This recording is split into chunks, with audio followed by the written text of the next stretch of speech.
All right, everybody. Hello, and thank you for joining us today here at the Fresno Regional Workforce Development Board's resume workshop provided to you via Zoom. We're excited to be here to help you. Unfortunately, it's due to some circumstances that I'm sure none of us are too happy about. But we want to be able to facilitate this and try to assist you in moving on with your career, hopefully into a new and more prosperous career. That would be fantastic. So, like I said, today is our resume workshop. My name is John Lawrence. I'm the Government Sector Workforce Coordinator and also the Rapid Response Coordinator. I have with me today Ryan McAllister. He is a workshop facilitator for Workforce Connection. You may have heard of them. They are located over at Manchester Center, and they do phenomenal work. And in fact, before we get started, I'll let Ryan say hello to you and introduce himself. Hello, everybody. My name is Ryan McAllister. I am the workshop facilitator at Workforce. For those of you that would continue with Workforce, you'll definitely be seeing me down the pipeline. I do a 2-week workshop with Workforce Connection. John, did you want me to kind of dive in a little bit about what we do? Yes, I think that'd be great. Please go ahead and share with them some of the services you can provide so that they can have a little forethought as to whether or not they want to pursue Workforce's assistance. Absolutely. So just a little bit of how I even came across Workforce is I was a participant myself. I had been let go from a job, and it was a very difficult time in my life where I really didn't know what to do. I was kind of tired of seeing the same old online, the typical jobs that were very high turnover. And I just had thought to myself, I really want to focus on a career. It's kind of what I ended up going to school for. Still couldn't kind of tap into that market. And I said, what can it hurt? Asking for a little bit of help. So, I drove down to the Manchester Center, found Workforce, and kind of got the process started. The first thing that you would see walking into our buildings is our resource room. That is for everybody. You do not have to enroll with Workforce to be a part of using our resource room. You have access to computers. You can get a little bit of resume assistance down there as well. There's a job market board. There's internet access, there's copiers, printers, scanners, all different types of resources. So that's kind of for everybody. If you did want to go further into using our services, what we would require people to do is there's a assessment that you would have to take, a kind of a career evaluation. And you would get a series of scores in a few different areas: reading, writing, math. And this would all kind of depend, those scores would matter depending on what you wanted to focus on, whether it was a career in maybe like accounting or a career in construction, career in business. There's actually lots of different opportunities of in-demand occupations that we try to focus on. But the really nice thing about Workforce is you're not alone. You have a lot of support.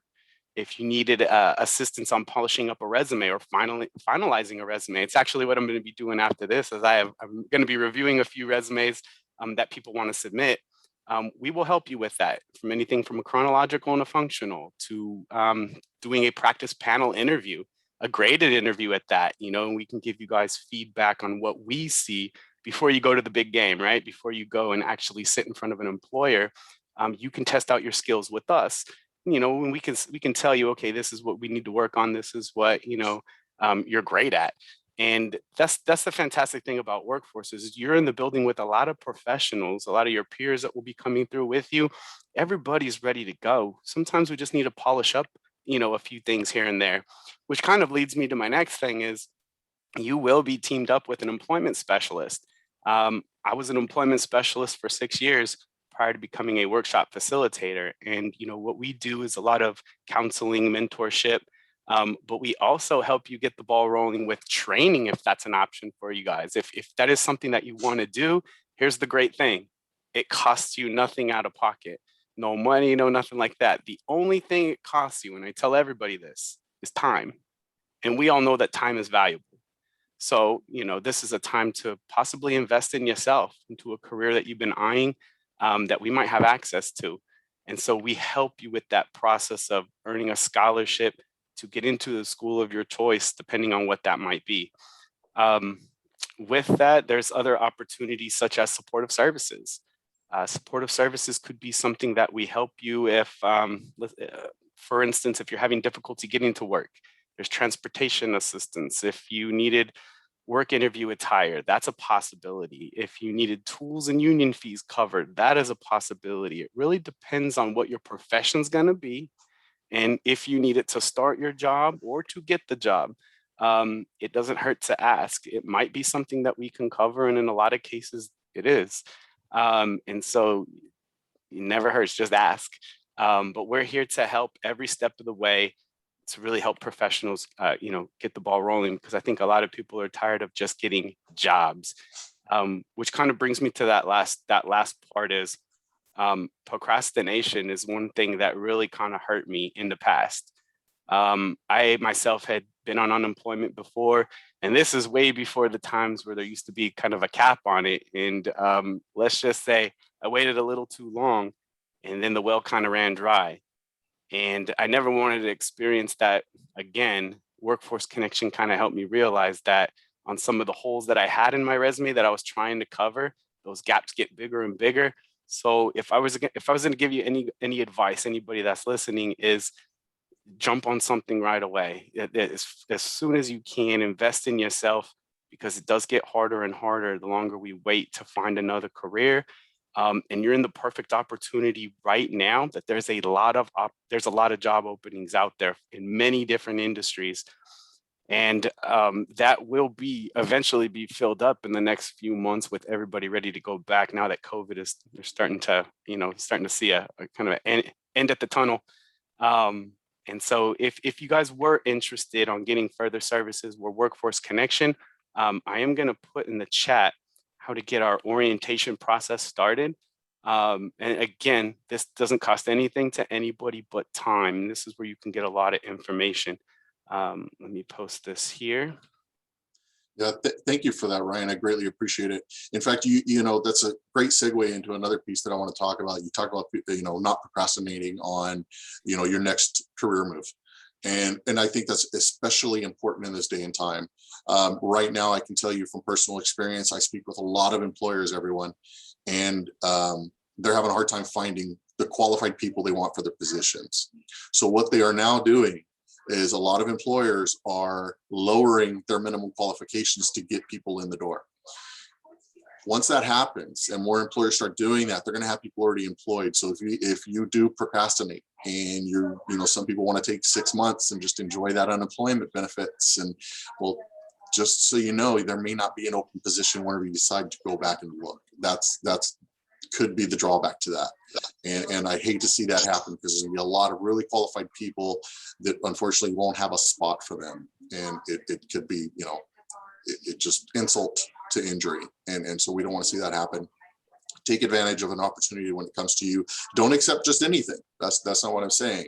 You got to make sure it's a good fit for you and something you're going to be happy with, but don't pass it up thinking there's going to be plenty there later, because I can see there's going to be a real reality check to a lot of people, unfortunately. And so just some advice for you. And I also wanted to touch base on Workforce Connection, Ryan. You talked about so many great things, the resume building, interviewing skills. You talked about the job assistance, job search assistance, and also training. So just to give everyone a little bit of insight, I am actually a product of Workforce Connection. I don't know if Ryan, if you remember, I used to be a participant in that. I worked for a casino. Many of you probably know Chichancy Gold Resort and Casino. I worked up there for about 14 years, and I was a casino manager. And one day it was shut down. Literally within 5 minutes, they were closed, and I was out of a job. And so it was a real reality check. I heard about Workforce Connection. They were doing a rapid response, which is exactly what I'm here doing with you all today.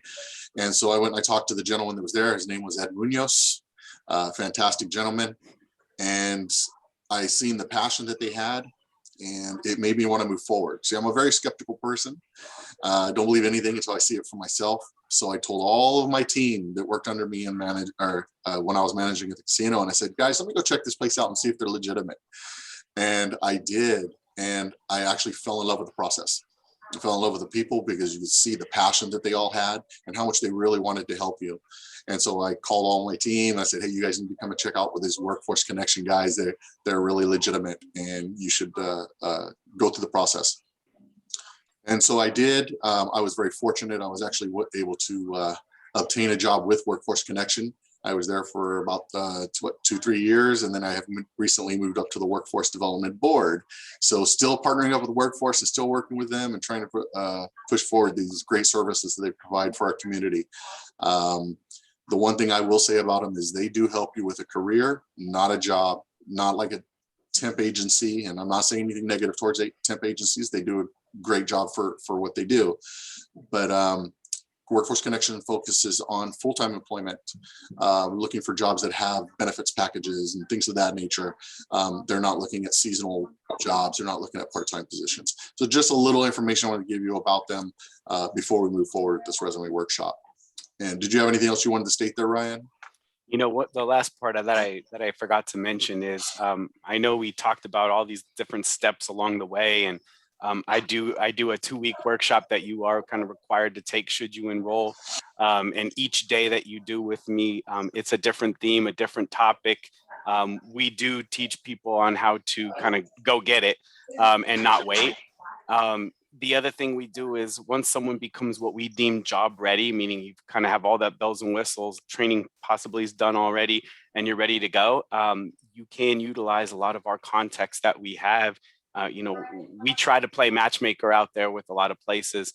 And you are able to use our leads and all our information that we have with employers. So we do kind of want to help with that, bridging that process to make things easier. But what we do require is, just like you've been doing in the past, is be a professional. You're going to have to do things on your own. We're not able to do an interview for you or a resume for you or an application for you, but we will be there to assist you. So that's what I would want to lead or kind of end with. And I will also, John, I'm going to send in information on how to contact Annette Watkins if they wanted to go further, some additional information, since she's our outreach specialist. I'm going to leave her phone number and email everybody in case you do kind of want to get that ball rolling. All right. Fantastic. Thank you, Ryan. All right, everybody. So now we're going to move on to our resume workshop. And just to kind of let you know, I do anticipate this probably taking closer to about an hour to an hour and a half. I do schedule this for about 3 hours. It may not take that long, but I just wanted to be safe, just in case there's any questions you may have or any guidance I can provide for you. I'd be more than happy to do so at the end of this presentation. So let's go ahead and get started here. Hopefully all of you did receive a package that I had emailed to your management team, and it would contain a few items. How this session is going to work is I'm basically just I'm going to give you a overload data dump. I'm going to provide you with hopefully some tools that will help you beef up your resume and make it more presentable for an employer, so that they will get you in for that interview, which is ultimately what a resume is for. It's to help get you that job interview with that employer. I'm going to provide you with some resources to get that. I'm also going to give you some do's and don'ts, things that I've experienced, as well as with a lot of my job seekers over the years that I've worked with. And the great thing is, it's not just with the job seekers, but also with the employers. So we speak to the employers in the community, we find out what they're looking for, and we find out what they like and don't like. So I'm going to try to share all that knowledge with you today. Also, I'm going to enlighten you on why you may not be getting a response on some of the resumes that you send out or applications you send out, and sometimes you never get a response back. I'm going to share with you why that may be happening. And John, not to interrupt you, but yes. We did get somebody say that there was an audio issue. I haven't heard anything on my side, but if anybody is experiencing any technical difficulties, can you just let us know in the chat box, just so we're aware in case that's a larger issue we're having. Okay, yeah, if anyone's having that problem right now, please let me know. Darby, thank you for bringing it to our attention. You may want to log out and then come back in. I will re-enter you into the room immediately. And then John, one last thing too, is if everybody can just put themselves on mute as John is speaking, just so we can make sure there's no background noise. But I'm sure John will be okay with you unmuting yourself if you have any questions you want to ask during the presentation. Yes, absolutely. I want to make this as interactive as possible. So if you do have any questions, please feel free to chime in. I'll be more than happy to answer those for you. Or Ryan may answer them, one of us. And like I said, you do not have to use the chat box for that. We don't have such a large group that I'm too worried about it. So. All right. So some of the information that should have been sent to you in an email is some templates and some information. One, you should have received a resume verb list. The other one would be, it's a picture, it's got a ONET Online, which is a great resource to help beef up your resume. Also, you should have received a cover letter sample and some resume samples. Hopefully you guys were able to receive those.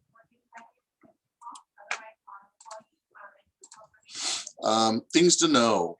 So some of the things we're going to talk about is character recognition, word recognition, ONET Online, a functional resume, chronological resume, and an ugly resume. So while we're on this topic right here, I'm going to go through each one of these real fast. And does anyone know the difference between a functional resume and a chronological resume?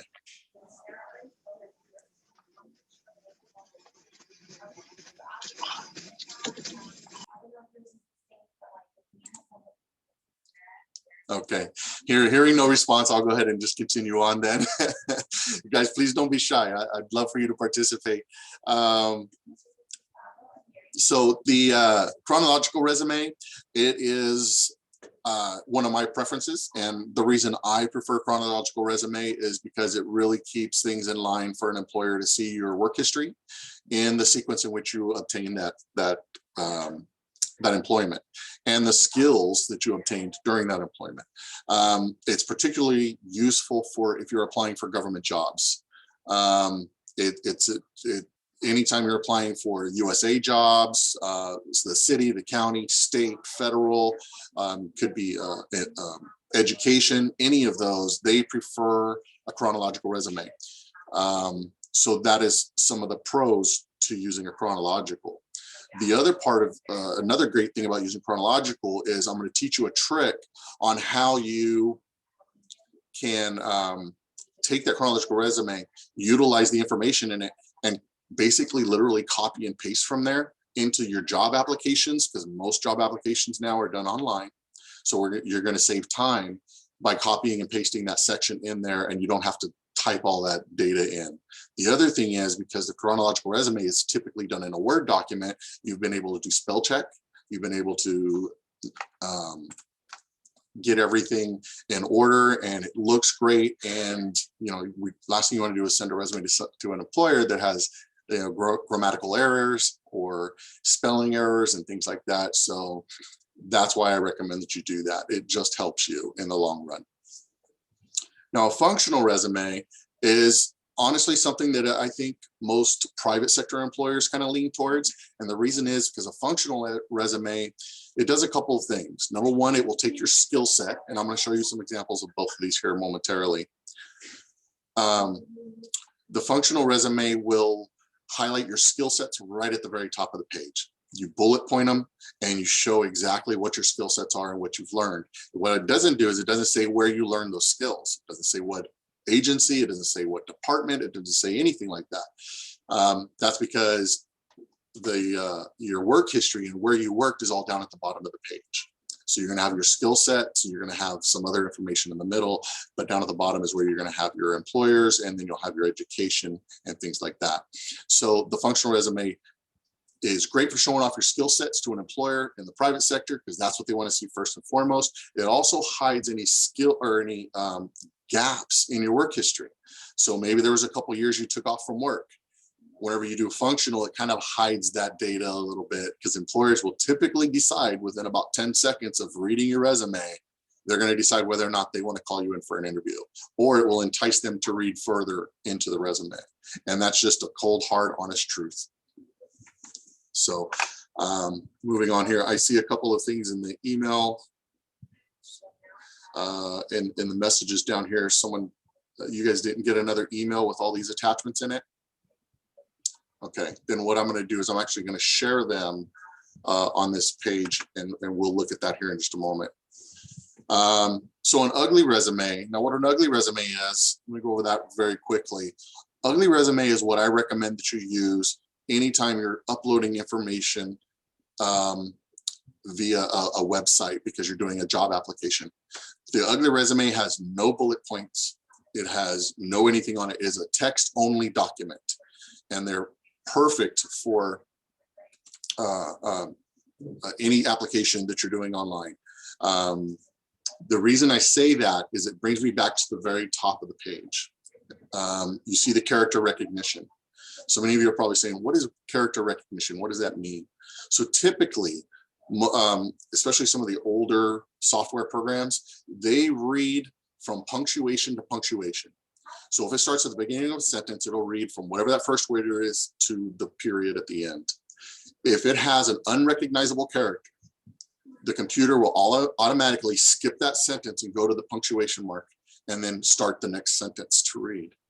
Now, if you have an unrecognizable character at the very beginning, such as maybe a heart, a smiley face, or you could have just a bullet point.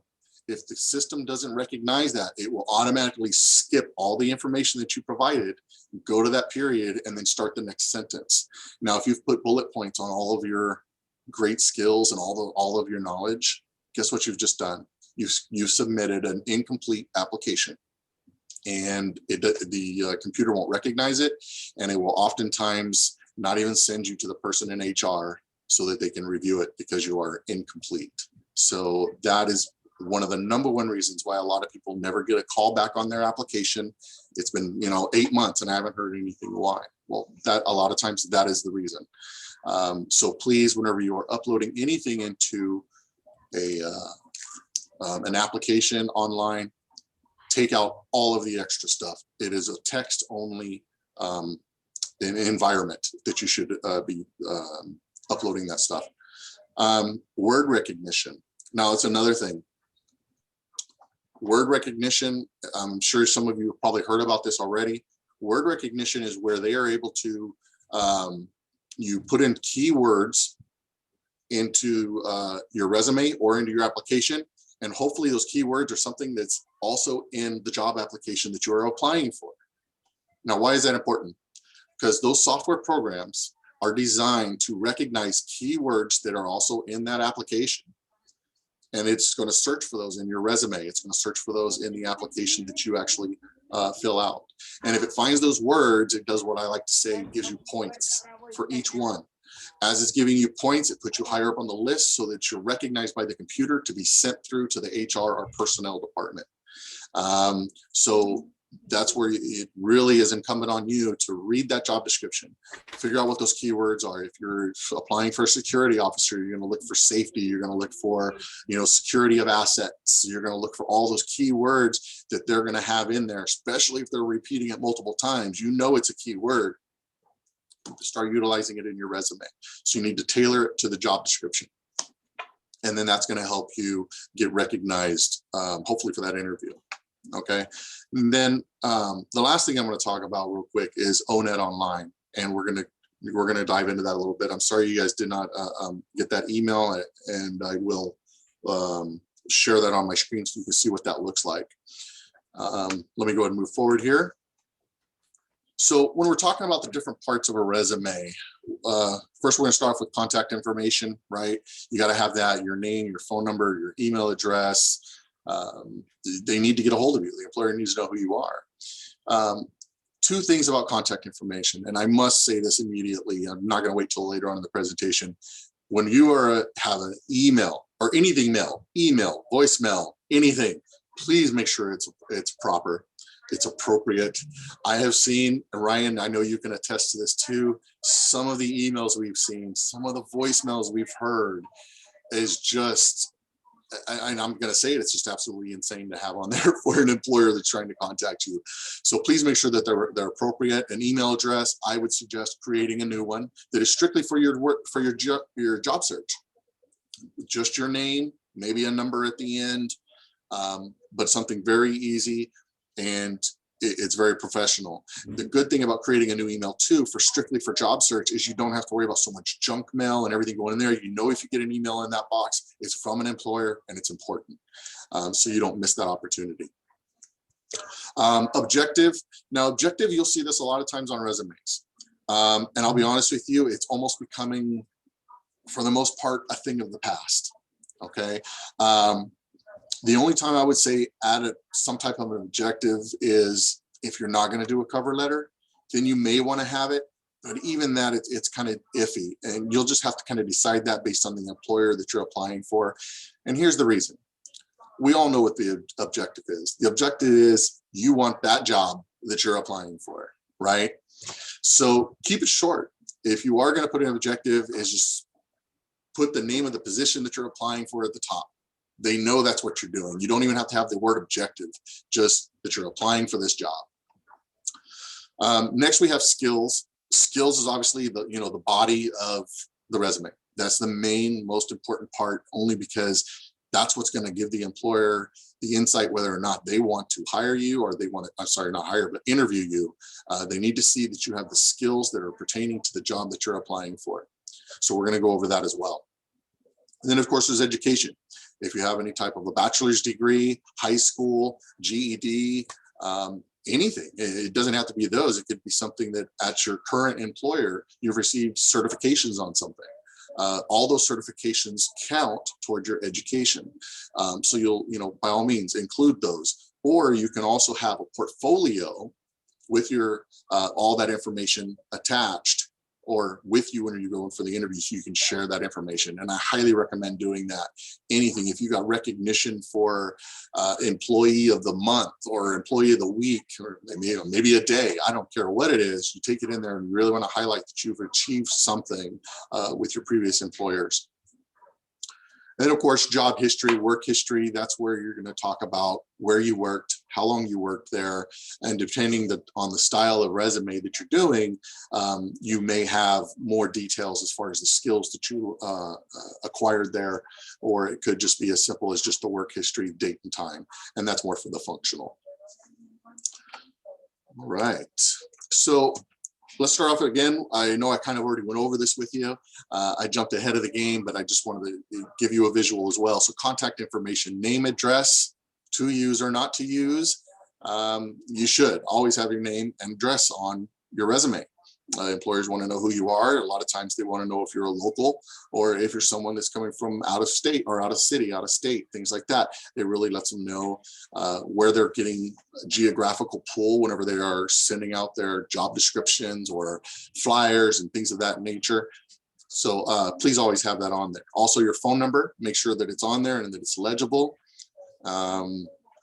Set up your voicemail, make sure it's appropriate. Please don't have children leaving their voices on there, or music playing in the background. Make it a professional voicemail so that employers feel like they are contacting the right person for their job. Email addresses, I know we already went over this, but like I said, make sure it's appropriate, and check your emails. Make sure you're checking them, because you never know when you're going to get an email from an employer. I know many managers that send out emails in the middle of the night. They're up and they're thinking about it, and they're sending out emails trying to get prepped for the next day. So check one in the morning, check in the afternoon, and then check before you go to bed. Just some advice. All right. So we talked a little bit about ONET. Let me share my screen here, since some of you did not get this, unfortunately.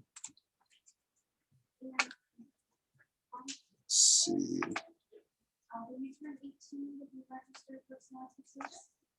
Give me 1 second here. I gotta find it.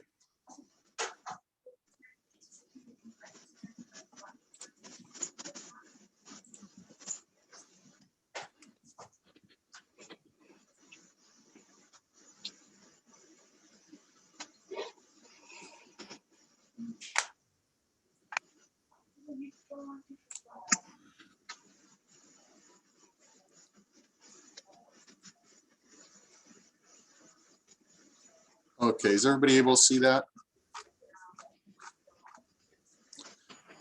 Yes. Right, okay. All right, so this is ONET Online. And the reason I'm talking about this is because if I was to ask any of you, in fact, if many of you asked me this question, I'm gonna respond with probably the typical answer of about 5 or 6 different things. And if I was to say, hey, Ryan, what do you do in your job?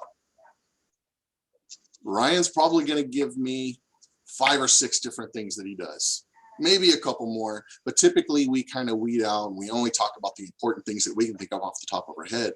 And we don't think about all the minor things that we do throughout a day that is actually very important. It's very important to the employer that we are looking to get employed with. So to avoid having those mistakes and leaving out vital information, ONET Online is a fantastic, absolutely fantastic resource. And it's a great resource for a number of reasons. Number one is because it's going to tell you about all the different skills and stuff that you do on a daily basis.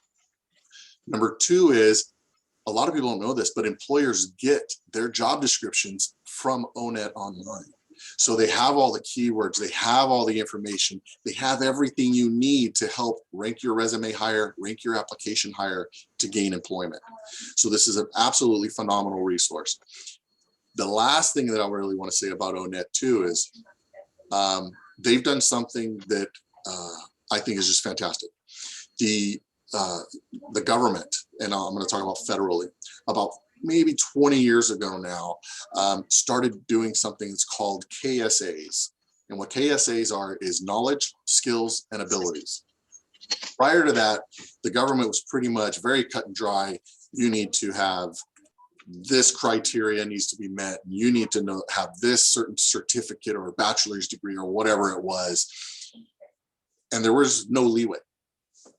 That has changed in the last 15, 20 years. So now they still want some of those things, but they also want to know, do you have the knowledge of the job that you're applying for? Do you have the skills to be able to do it? Maybe in a previous job or something like that, do you have the skills to be able to do it?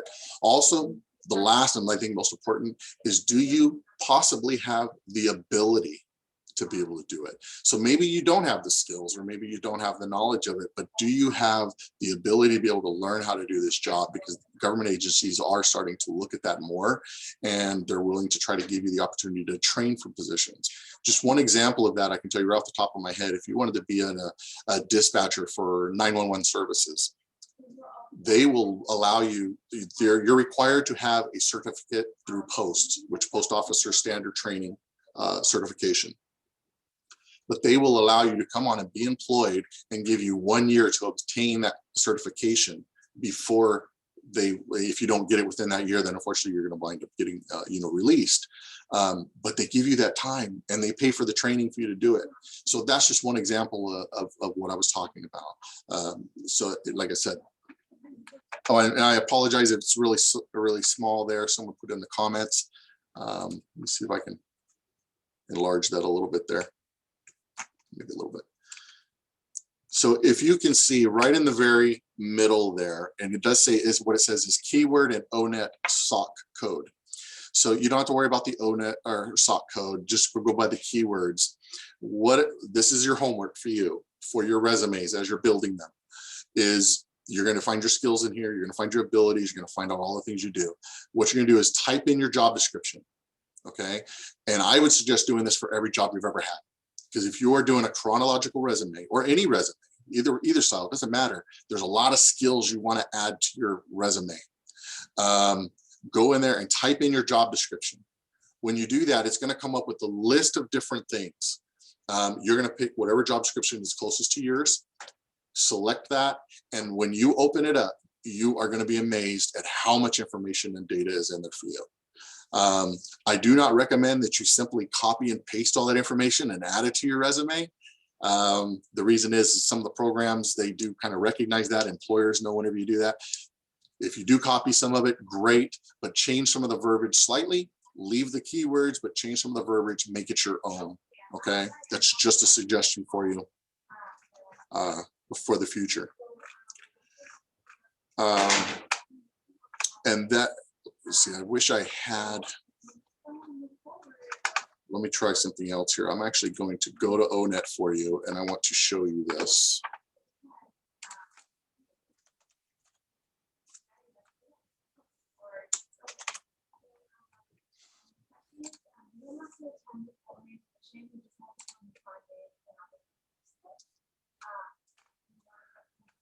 Okay, let me share my screen.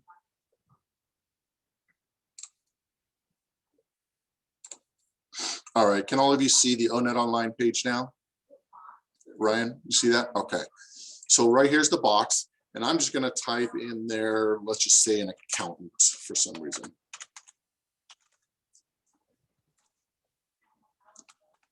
So what I'm gonna do now is I'm gonna select which one closely fits my experience with my position that I'm currently looking to finesse on my resume, right?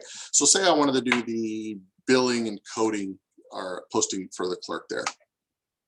So as you can see, here's a summary. It gives you all this great information. It has all of these little where you can expand, so it elaborates more and you can get more information, what is more related to, things like that. Technology skills, what kind of technology are you going to need? If you just hit that little button right here on any of these, it's going to expand it and give you so much more to look at. Same thing for a lot of these technology skills, customer relations managers, but we're going to skip over those. Remember, I was talking about the knowledge, skills, and abilities. Here they are right here. Here's the knowledge. You need to have knowledge of clerical, customer or professional service, English language, mathematics, computer electronics, any of those skills, active listening, speaking, reading. And like I said, you can click on these and it's going to give you more, it's a little extra data. The abilities, work activities, things that you possibly do. And as you can see, there's more than just those 5 or 8 things, maybe 10 things that we may mention. There's so much more in here. Work activities, things that this person would typically do throughout a day: compiling, coding, processing information, communication with persons outside the organization, all this stuff. And it's just great things to put on your resume. All right. And this is what's going to take you the time, is going in here, looking at these for each of your previous jobs and, gleaning some of this information and applying it to your resume. And I can't stress to you how important this actually is.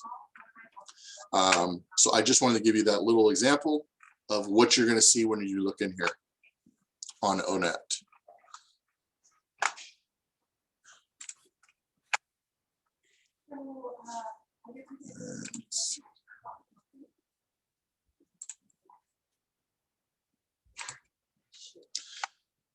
All right. So now once you've taken all that information, right, you've applied it to your skills, you've applied it to your resume looks fantastic. Now maybe you're ready to apply for some jobs, right? So if you're ready to apply for those jobs, you go in there, you're going to realize that almost every job that you're applying for is going to be online, and it's going to have an application along with it that you have to apply for. Seems a little, duplicated to have an application along with the resume, but the companies are going to require it anyway. So what we want to do is we are going to do something. I'm going to show you a trick, and this is, I mentioned this earlier, but this is a way to expedite the application process. And it's particularly important if you are applying for a government job. And the reason I say it's really important with them is, has anyone ever applied for a government job and you had the system time out on you? You just typed all this information, you got all your skills in there, and you think, oh, okay, I'm getting close to being done. You've been doing this for 30 minutes. And then all of a sudden it times out. And when it times out, you didn't save it. And you have to redo everything again. I'm not gonna lie to you, most people I talk to, they will not go in and redo that application again. And if they do and it times out again, guaranteed they're not gonna do it a third time. So to try to save that from happening, what I recommend everyone do is copy and paste from your resume. It's very simple. You just open up 2 windows. So you have 2 panes open on your desktop. And let me go ahead and share that right quick.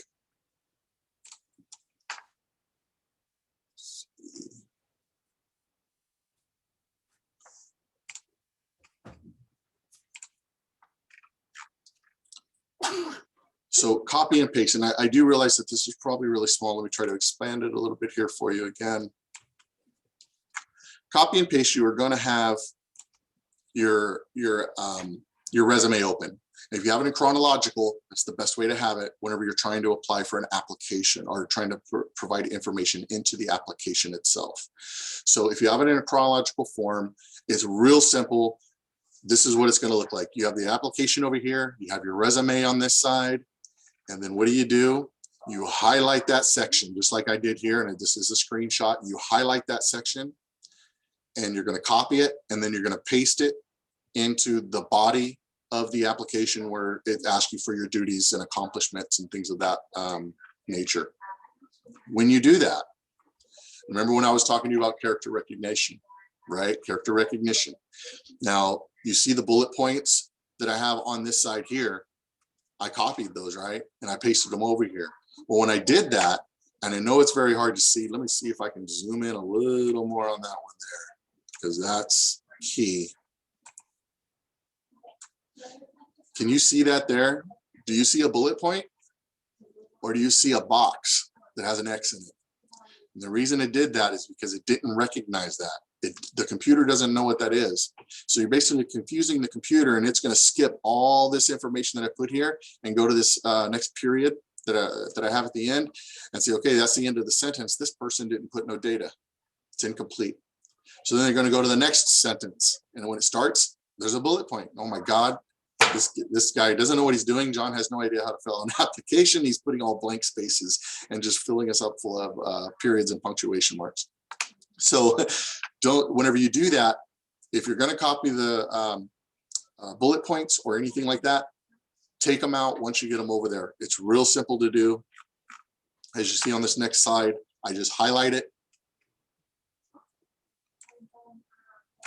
highlight the bullet point, and just hit delete or backspace and take them all out. And then now you will be back to a text only document for whenever you're copy and pasting. So that's going to save you time, so that hopefully the system will not time out on you. You don't lose your data. And I always recommend that whenever you are doing any online application, if it has a save button, save as often as you can. Just randomly go up there and hit save. That way, if it times out, you can go back in and it'll be saved. It'll still be there for you. Just a couple little tricks that I've learned over the years. All right, so I am going to go ahead and back out of this.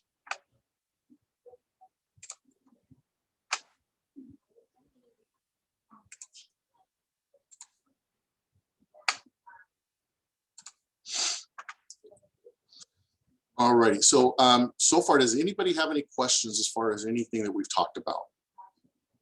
I'll give you a minute to respond.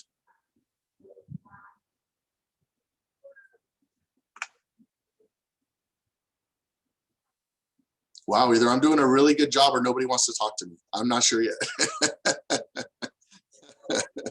All right. Okay, so let's go ahead and move forward a little bit more. So now we're going to talk about education a little bit. You know, obviously the format is very important, and this is true throughout your resume. Whenever you're filling out your resume, it's really important that you have certain things in certain areas. Number one thing is the dates that you worked at a place or when you went to school. Always have that information to the far right of the document. People like to see where you worked first. Then maybe if you have an address, like maybe you put Fresno, and I'll show you a resume here in a moment.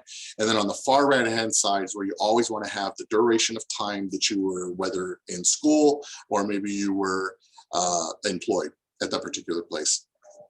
So the format, like I said, school and date.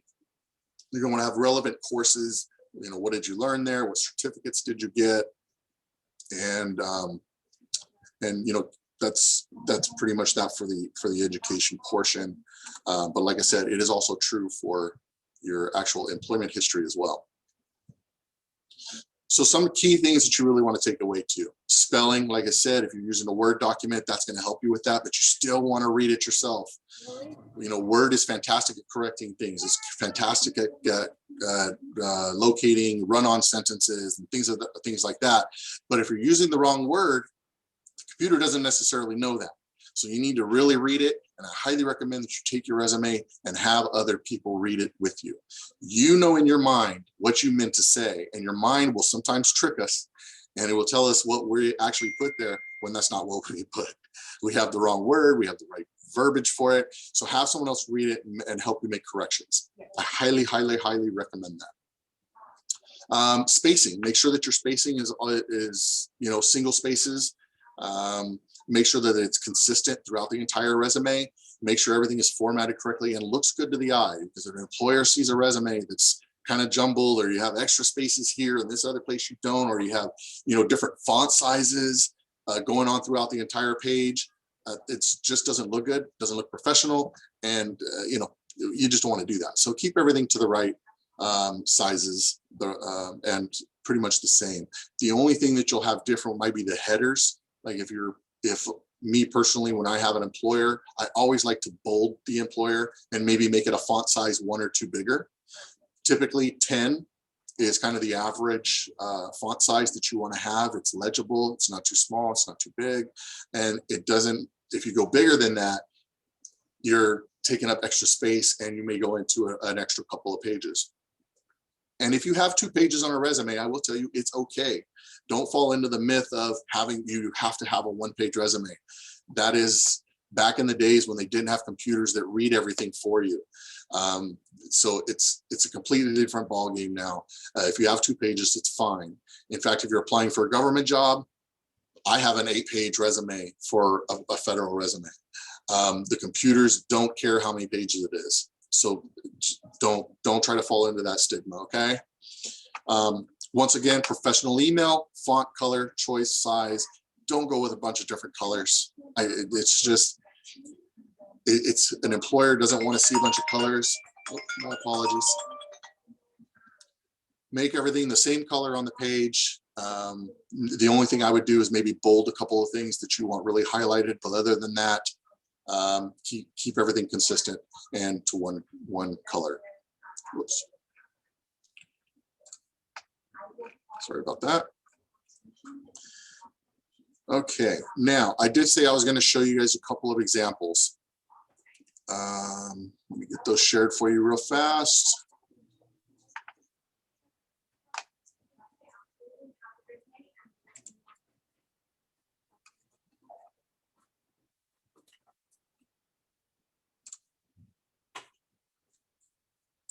Okay. So this is actually one of my old cover letters. Now, cover letters, just to be honest with you, unless you're applying for a supervisor or a managerial position, you're probably not going to use a cover letter. It's really not necessary unless they request it. And sometimes you will see job descriptions where it does request a cover letter and resume to be submitted. In that case, you're going to want to do it. Don't make them too overcomplicated.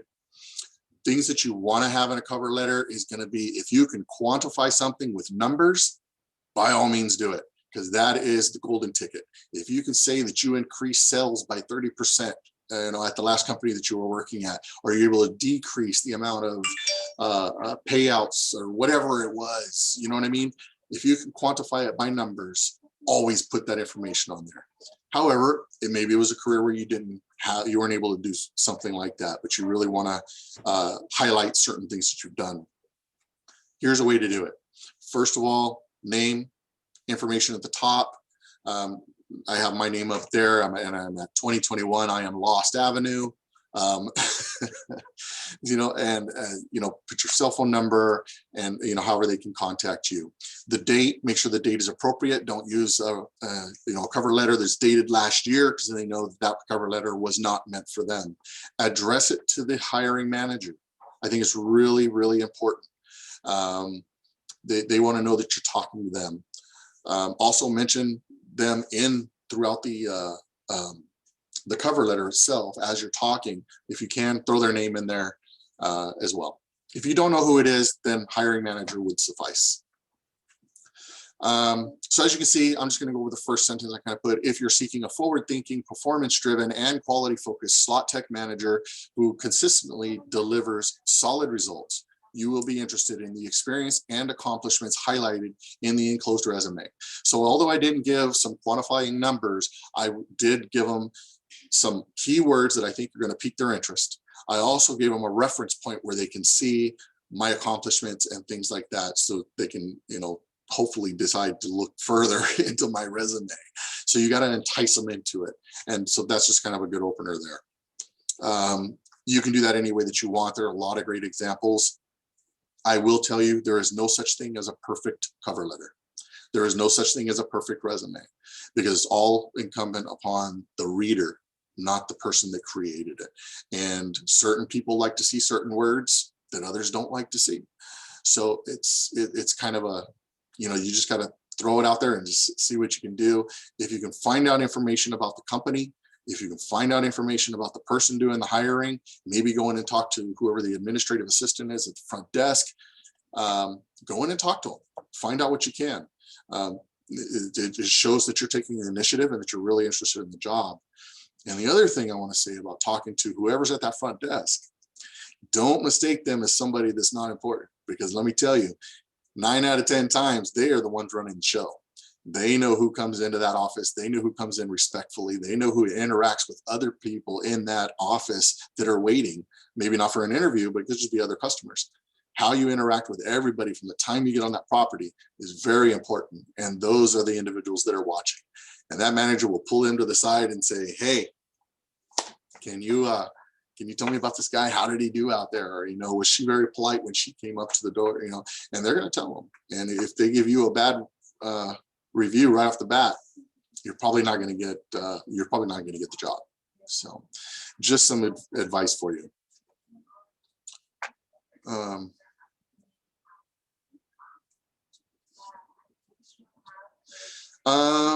So the question was put in the chat box: can we not put our street address on our resume and say if requested in the space? You know what? I think that is, in this day and age, I think that's probably fine, because a lot of people don't want their address there.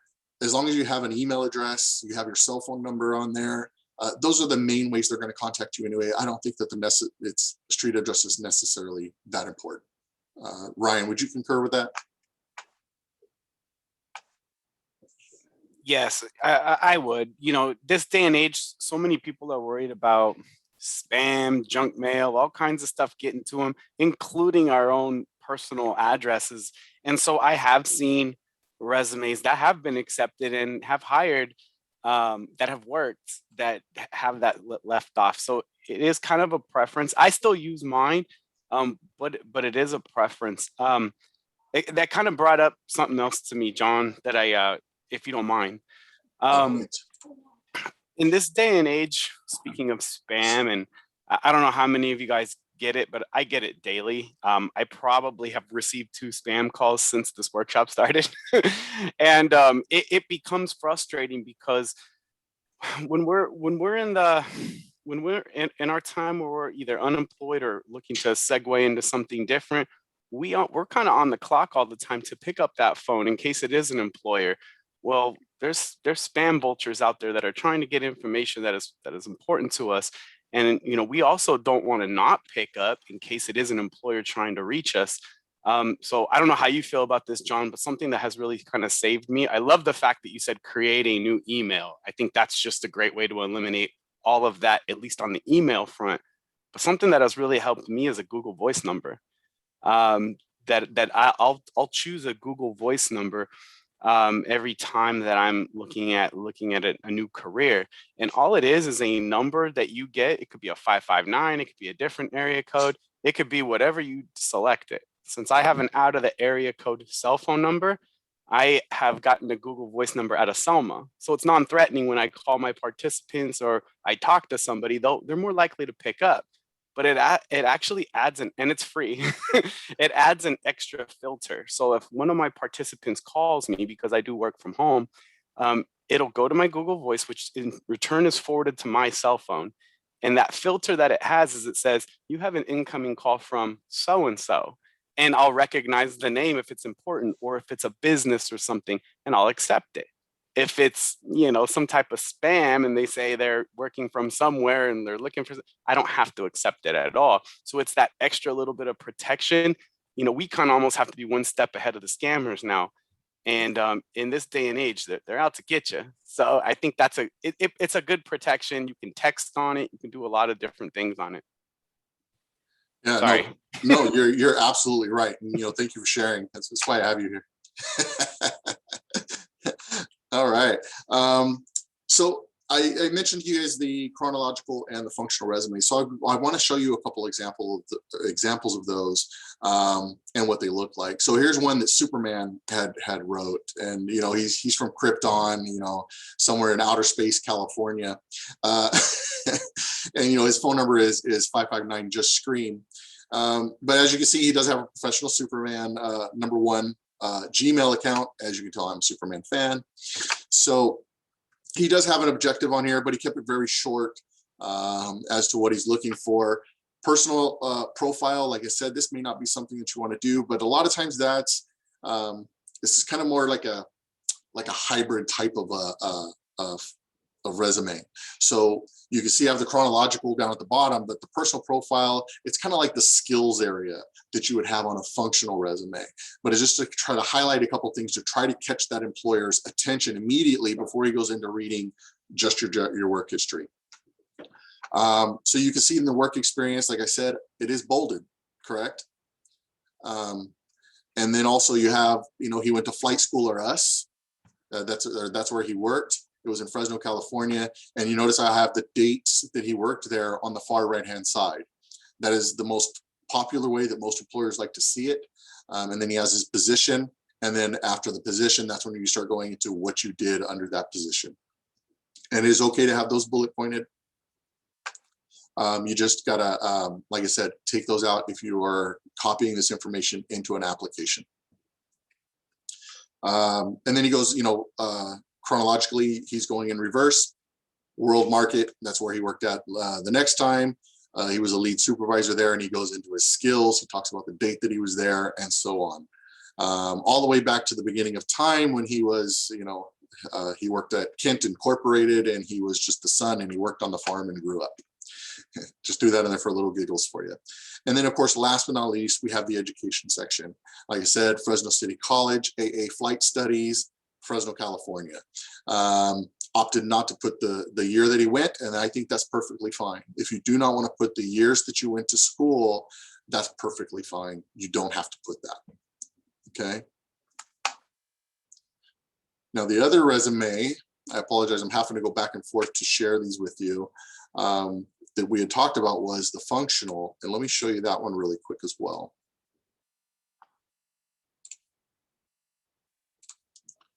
So here's Superman's functional resume. As you can see, it's a little bit easier to read. It lets the employer know immediately what skills he's bringing to the table as a potential employee. Sorry, let me let somebody in the room there. So immediately you can see, okay, he has 10 key experience, computer skills. Should have probably elaborated on that a little bit more. What computer skills? I mean, if you were working with Word, Excel, PowerPoint, any of those, make sure that you had that in there. He did do that on another line. So maybe he needs to elaborate. What is he talking about as far as computer skills? Okay, throw something in there. Maybe he's a technician. Maybe he knows how to do networking or programming or something in that regards. So then he goes into experience. And like I said, you notice how you don't know where these skills came into play. You don't know when that experience came into play. At what point of employment did he get this, right? So it kind of hides that, and it leaves it up to the imagination for the employer.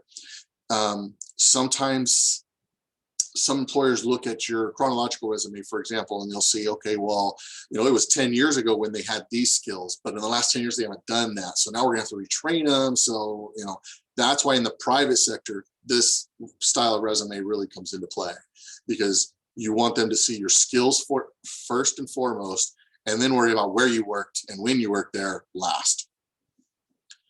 And then you can see, he was a cage cashier at Mandalay Bay Casino, and this is the time frame that he worked there. And this is, like I said, in all honesty, if you're applying in the private sector, this is more the style of resume I think that you wind up using. If you're applying for a government job, chronological, hands down.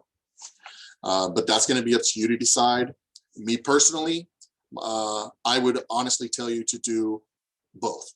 Create a master chronological resume. And when I say master, what I mean is, some people always want to ask, John, what about the 10 years? You only go back 10 years, right? No.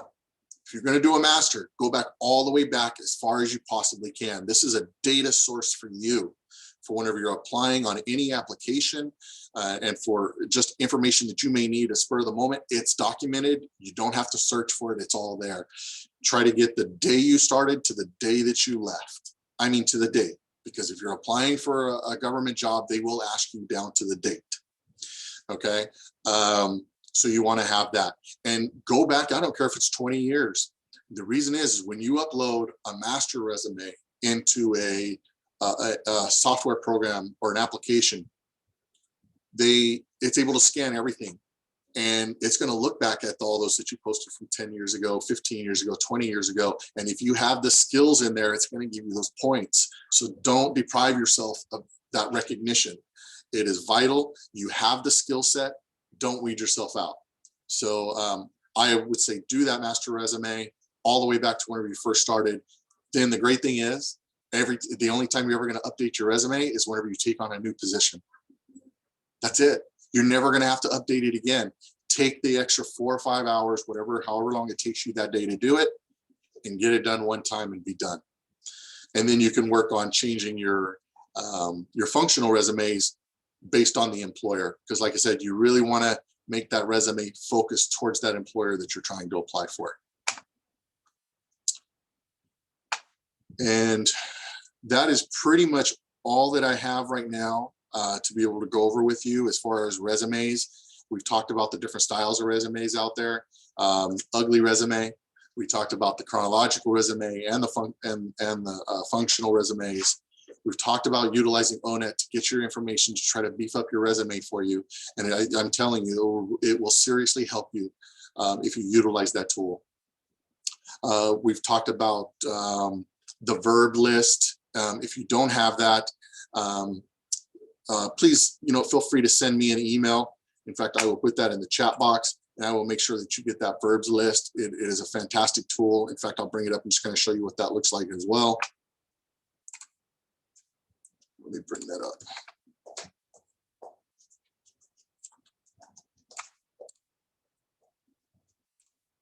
So this is a resume writing verbs list, and it really gives you a lot of action verbs that are triggered to make people think as they're reading it, hey, this guy has, he's a man of action, or is a woman of action, and he's gonna, bring something. He's gonna really contribute to my corporation, my company, and help us be successful. So, such things like, budget, or these are just keywords: analyze, being able to, compare, calculate, capitalize, and it just goes on. There's so many different things in here, to generate things. Because a lot of times, if you're doing work for a company that does any types of reports, you need to know how to generate those reports, right? So generate is a very popular word as well. Like I said, energize, not a word I typically use, but hey, it does. When you read it, it's like, oh, energize. Now, that intrigues me a little bit. Let me read a little more about what they're talking about. Entrench, like I said, it's just really great words to be able to incorporate into your resume to help you get recognized. So if you do not have this, let me send you my email and I will make sure that you get it. I'm going to put that in the chat box right now.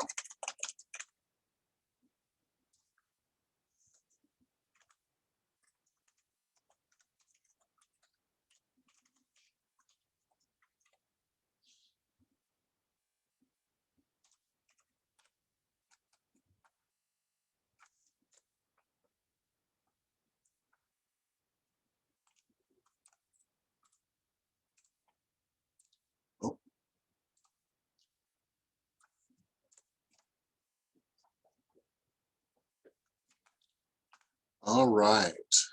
So while you have us online, everybody, do you have any questions at all for myself or for Ryan regarding your resume, the applications, or Workforce Connection itself? Please feel free to unmute yourself and ask us anything you like.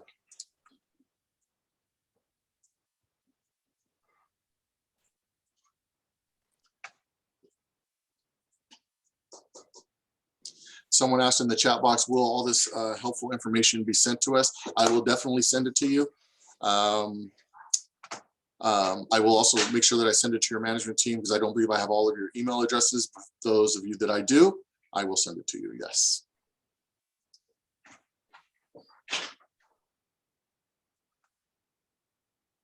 All right, well, I don't seem to have any questions. I hope that this was able to enlighten you a little bit, particularly if you were unable to get a response for jobs that you've applied for in the past.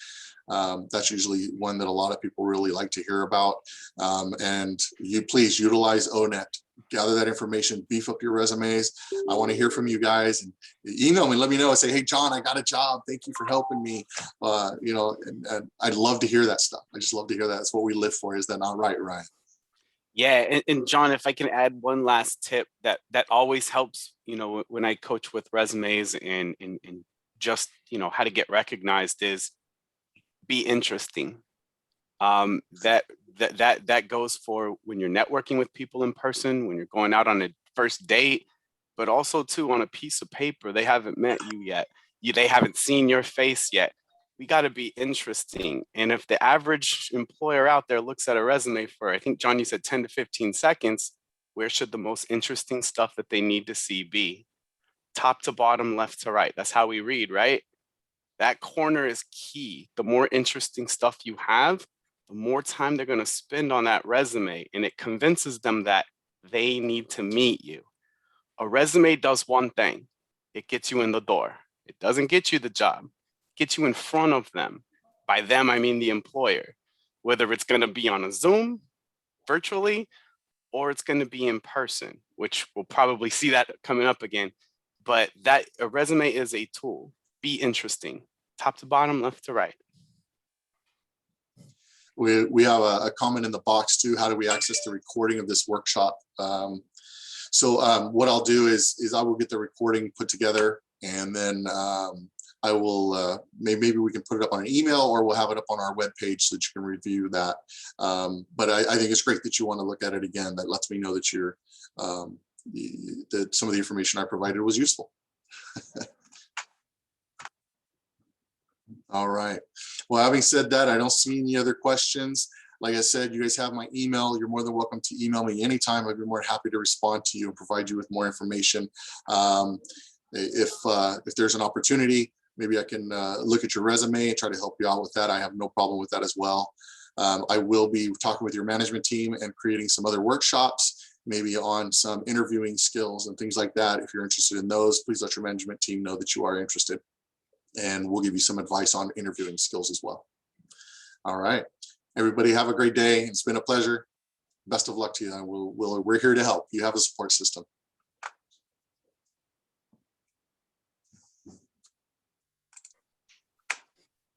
Thank you, John. All right. See you later, Good Ryan. job, buddy. Good job, buddy.